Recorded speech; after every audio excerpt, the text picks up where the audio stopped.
Vamos a conversar esta mañana y nos interesa muchísimo poder profundizar en uno de los temas probablemente, ¿cómo decirlo?, más presentes en la crónica de prácticamente todo ámbito, ¿no? Porque se habla de economía y aparece, se habla de delincuencia y aparece, se habla de sociedad y aparece, el de la educación. Y lo queremos conversar esta mañana con José Joaquín Brunner, que está junto a nosotros. José Joaquín, muchas gracias por estar con nosotros. Muy buenos días. Hola, ¿qué tal? Muy buenos Profesor días. titular de la UDP, director de la Cátedra UNESCO en Políticas Comparadas de Educación Superior, en fin. ¿Cómo está José Joaquín? Bien, gracias. José Joaquín, queremos profundizar harto en el tema de educación contigo, pero déjanos partir por zanjemos luego el tema del CAE. Porque de alguna manera se vuelve a tomar la agenda después de esta idea que instala el ministro de Hacienda, Mario Marcel, de presentar y zanjar el tema de aquí a septiembre, pensando ya en el presupuesto del año 2025, con una solución al problema del endeudamiento con el CAE. Difícilmente esto vaya a ser una condonación universal, que fue lo que se prometió en su momento. ¿Qué te imaginas tú que puede ser posible para tratar de cumplir o acercarse al cumplimiento de esa promesa original de campaña, que hoy día parece no solamente un imposible, sino que una cuestión sin sentido, alejada de la realidad, o como dijo Oscar Landerrecha ayer aquí mismo, hasta inmoral? Bueno, yo creo que hay que partir por efectivamente declarar de que ahí hubo un error de magnitud en el anuncio, en la promesa de una especie de perdonazo universal.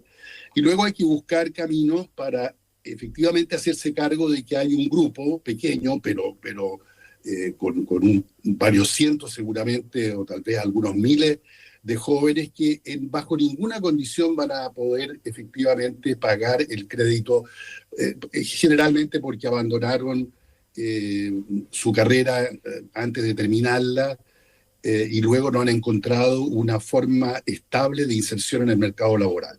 Hecho eso, para el resto lo que hay que hacer es una reprogramación de las deudas y buscar una gradualidad necesaria para que todos puedan ponerse al día en el pago a lo largo del tiempo. Y finalmente, me parece que lo más importante de todo es que el gobierno debiera ir a la cuestión de fondo y plantear una ley que le dé estabilidad hacia el futuro al régimen de crédito con aval del Estado, para lo cual ya hay bastante consenso entre las distintas fuerzas políticas. Esa es lo que yo me imagino que realistamente se podría abordar en esta vuelta, y que sería necesario y además conveniente abordarlo bajo estos términos. Ahora, perdona, pero ¿tú crees que en el contexto del anuncio, que en estricto rigor, como que la palabra condonación nunca apareció, sino que más bien es un refinanciamiento, digamos, claro, de este crédito, lo que implica, digamos, revisar completamente el programa?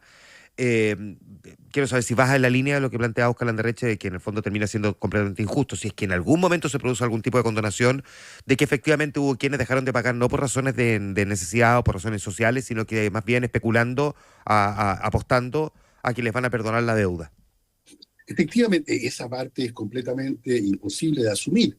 Cuando yo hablo de condonación, hablo de una condonación absolutamente acotada a casos que son especiales dentro de la masa de deudores, y que se puede distinguir claramente. Son personas que efectivamente no hace ningún sentido mantenerles una deuda que va creciendo anualmente por los intereses, pero que no van a poder bajo ninguna circunstancia pagar.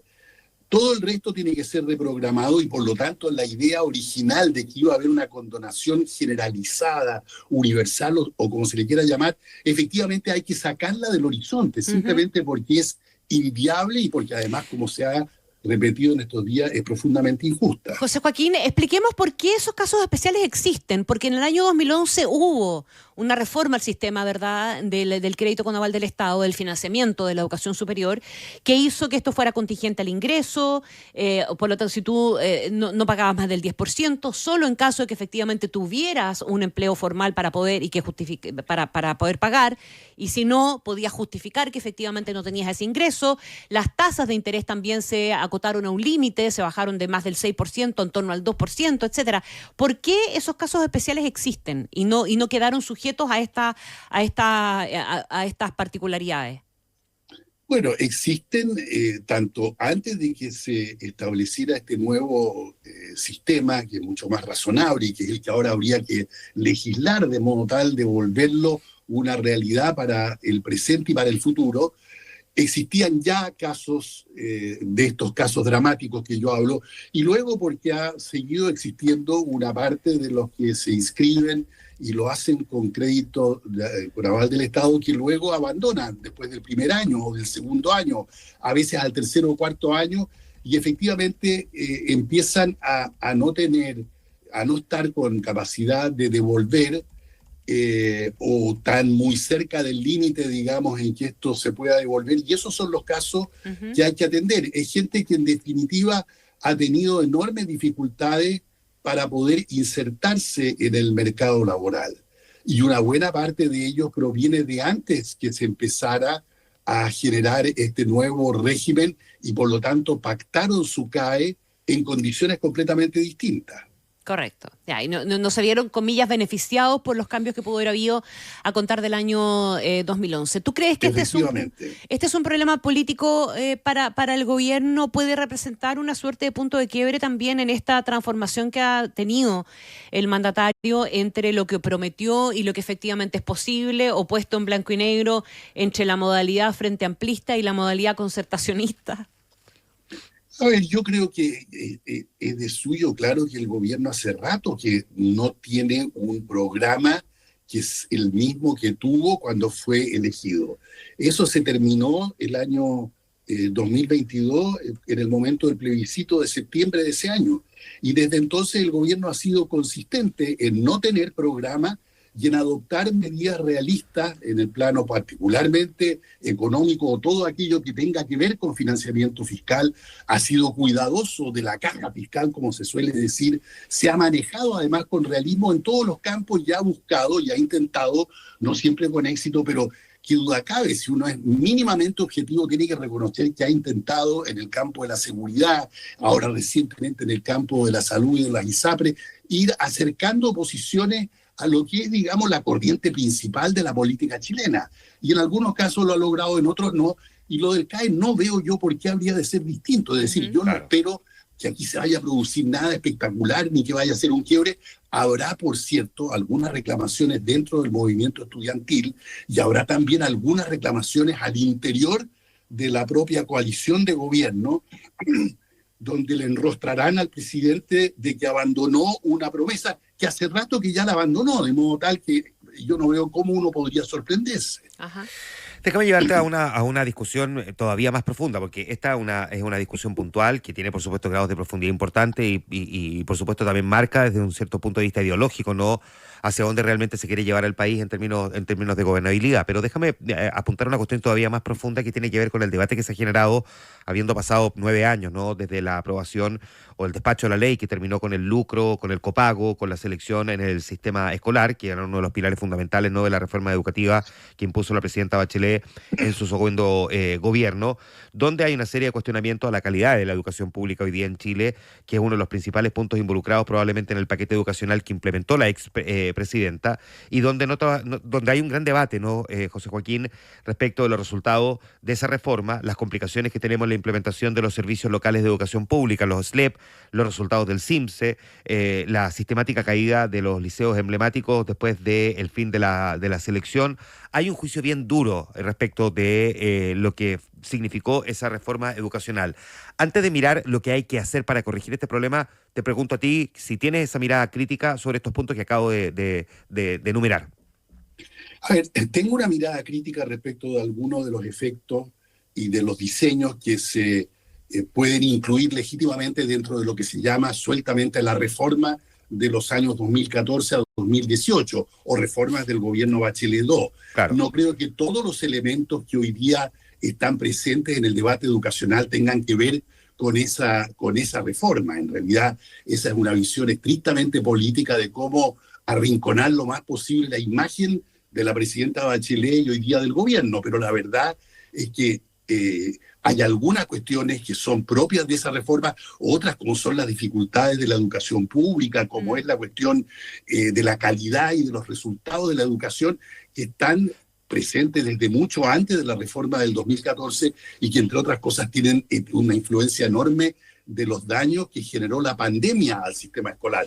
Ahora, dicho eso, específicamente, si uno mira cuáles son los temas que están particularmente dentro de la ley de inclusión, 3 de ellos recién nombrados, me parece a mí que efectivamente hay que introducir correcciones, hay que hacer cambios respecto de algunas de las cosas que allí se decidieron, pero que no van a la médula. No me parece que nadie, salvo realmente un extremo muy restaurador, reaccionario en el sentido más auténtico de la palabra, de siempre responder en contra de algo que se ha hecho, salvo en ese grupo donde se habla de contrarreforma, es decir, de terminar con esas cosas y de volver atrás la situación.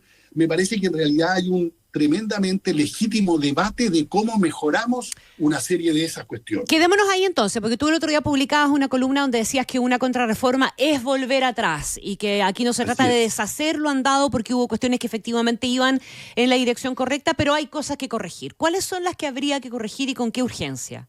¿Y por qué? Yo creo ¿Y cómo? ¿Y cómo? ¿Y cuánto cuesta? O sea, queremos todo el análisis hoy día y gratis, además. Sí. Bueno, yo creo que hay que mirar con atención y seguir modificando, porque ya se han hecho modificaciones al famoso ingreso a través de una plataforma centralizada, donde hay un algoritmo que asigna de acuerdo a las preferencias de los estudiantes. Yo creo que en general esa plataforma efectivamente introduce un principio correcto dentro del sistema, que es que efectivamente no corresponde que los colegios elijan qué alumnos quieren tener y lo hagan en función de cualquier criterio, ya sea de composición de la familia, de creencias religiosas de la familia, de las notas previas que hayan podido tener cuando están ingresando ya dentro de la educación básica o de la educación media. Yo creo que efectivamente se ha avanzado, pero ya vemos todos los años que queda una pequeña fracción dentro del total de la matrícula que se inscribe cada año que presenta dificultades y donde el sistema no funciona bien. Entonces, eso habría que corregirlo. Y es una cuestión más bien técnica, de diseño y de reglamentación ministerial, y algunas de las soluciones como la que encontró con Mi Lista, digamos, el ministerio que trató de armar un pequeño aparato tecnológico en paralelo, efectivamente no funcionó para nada, y todo lo contrario. Ahora, corregirlo... Perdona, es muy difícil corregir eso porque si es técnico y pasa por el ministerio, ¿cuán complejo sería corregirlo o cuán fácil sería corregirlo, digamos? No, sí se puede perfectamente y como digo, se han hecho correcciones. No es tan, digamos, si este es finalmente un programa computacional sofisticado, pero manejado por la mejor tecnocracia y academia que el país tiene, son la gente que hace este tipo de modelos que están en la Universidad de Chile y en otras universidades, que podrían, digamos, con buenas instrucciones y siempre que se haya resuelto, porque el tema, digamos, tiene base técnica, pero es una resolución política. ¿Hasta dónde y cómo quiero yo corregir esto? Y luego, ¿cuánto estudio he hecho para averiguar seriamente qué evidencia hay que muestre dónde está el error en el caso del proceso de admisión? Que es una de las cuestiones. Por ejemplo, respecto del lucro, yo no volvería atrás. Me parece que nuestro sistema dio un paso muy importante a hacer que la educación obligatoria, que es la que proporcionan los colegios municipales, hoy día los críticos colegios del SLEP y toda la educación privada subvencionada, no debiera generar lucro. Me parece que eso es correcto. Esa es una obligación que el Estado asume y que tiene que financiarla. Esta es una de las cosas centrales que hay que financiar, y por eso que uno no debiera pensar en perdonazos generalizados al nivel de la educación superior que restarían recursos precisamente para la educación temprana y para resolver problemas que tenemos todavía de gasto por alumno en la educación básica y en la educación media. A ver, ahí tienes tú identificados problemas que parecen de fácil solución. Sin embargo, en el debate político parece que todo fuera un gran infierno, digamos, ¿verdad? Y el tema de los SLEP, fundamentalmente a raíz de lo de Atacama, se transformó en un gran problema, en un problema político probablemente mayor y a lo mejor también un poquitito ensalzado, levantado, inflado, si tú quieres, también por la coyuntura política y este ánimo más reaccionario, más contrarreformista. ¿Qué tan grave es la situación de los SLEP? ¿Qué tan inquietante es? ¿Y si está bien la decisión que se ha tomado de ir pausando el ingreso de los que venían en la agenda? Yo creo que el problema es muy serio, yo creo que hay que abordarlo y que se ha abordado solo muy tímidamente.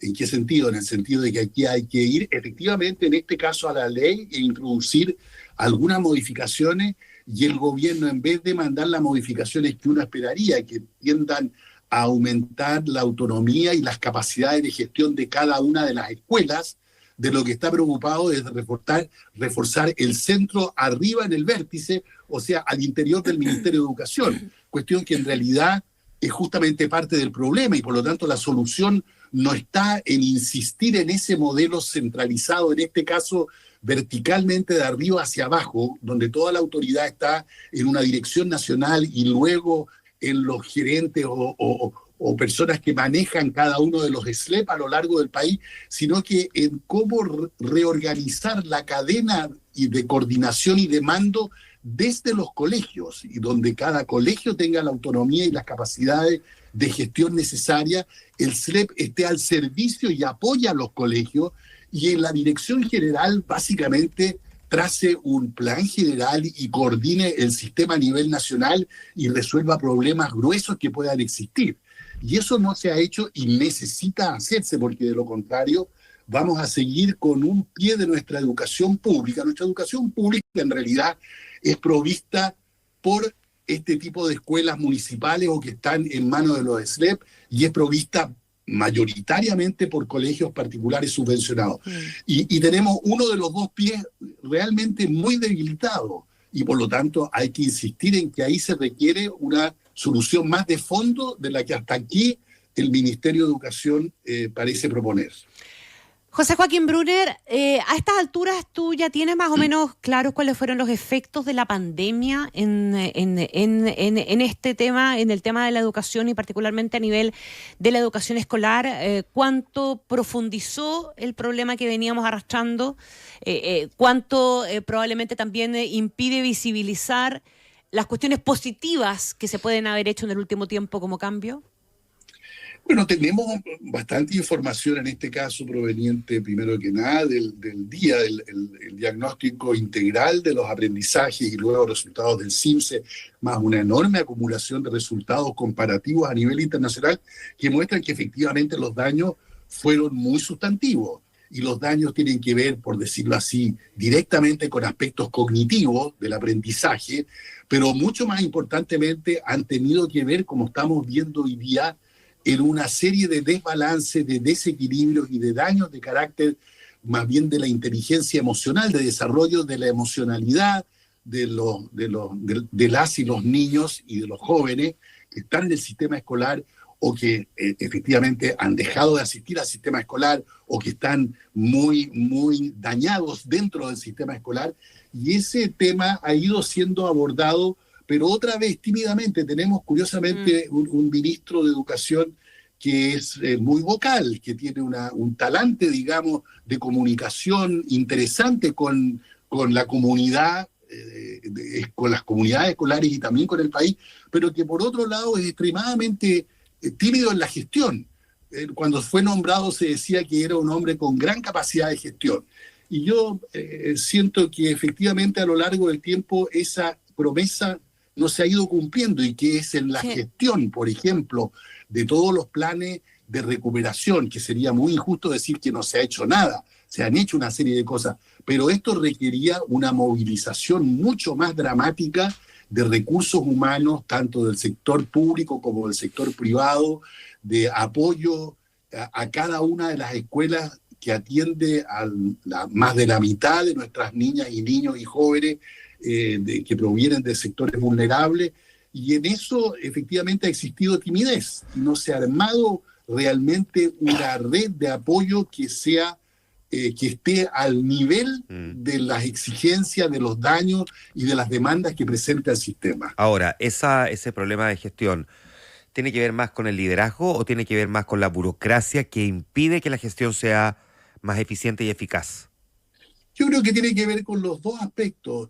En realidad, el gobierno, paradojalmente, donde pudo haber tenido una presencia fuerte, que era precisamente en el campo educacional, por el hecho de que parte de los cuadros políticos más importantes del gobierno, entre ellos el presidente de la República y varios de los ministros, provienen del movimiento estudiantil y de la protesta estudiantil. Uno podría imaginar que iban a tener una extraordinaria sensibilidad y iban a poner una prioridad muy fundamental en términos de mejoramiento del sistema educacional. Y la verdad es que no lo ha sido en ningún momento, nunca, ni en el discurso presidencial, ni en los planes y programas, ni en el presupuesto de la nación. Educación ha ocupado el lugar prioritario que requería. Y eso desde el punto de vista del liderazgo. Ahora, propiamente desde el punto de vista de la gestión, efectivamente tenemos un Ministerio de Educación que sabidamente es lento, está muchas veces entrabado para tomar decisiones, se demora muchísimo. ¿Por qué? ¿Por qué, José? ¿Por qué? Bueno, porque tenemos una estructura muy poco moderna en el Ministerio de Educación, que crece y crece, y sin embargo no modernizan los procedimientos. No, en algunas cosas lo ha hecho, como por ejemplo en la plataforma del proceso de admisión, que es una cuestión internacionalmente de interés para mucha gente que viene al país en el sistema educacional a mirar cómo funciona esto, porque a este nivel masivo era probablemente primera vez en el mundo que se hacía una cosa como esta, de modo tal que se han hecho algunas cosas, pero en general el ministerio es lento en el proceso de decisiones y muchas veces tiene una enorme dificultad para gastar lo que ya le ha sido asignado y luego para controlar el gasto que se hace descentralizadamente en muchos niveles y a lo largo de todo el país. Es cierto que este es un sistema extremadamente complejo, como lo es el sistema de salud. Son los dos grandes sistemas complejos de administrar, pero veo que nosotros, por lo menos en el terreno de la educación, que es lo que estamos conversando, no hemos avanzado como se debería. Muy bien, pues buena conversación esta mañana. Te queremos, como siempre, agradecer estos minutos de diálogo. José Joaquín Brunner, exministro académico de la UDP, para poder entender y dimensionar un poco mejor este tremendo problema que tenemos enfrente, ¿no? Muchas gracias, José Joaquín. Un abrazo, gracias. Hasta luego. Chao. Gracias. Esta y otras conversaciones con los protagonistas de la noticia las encuentras en infinita.cl.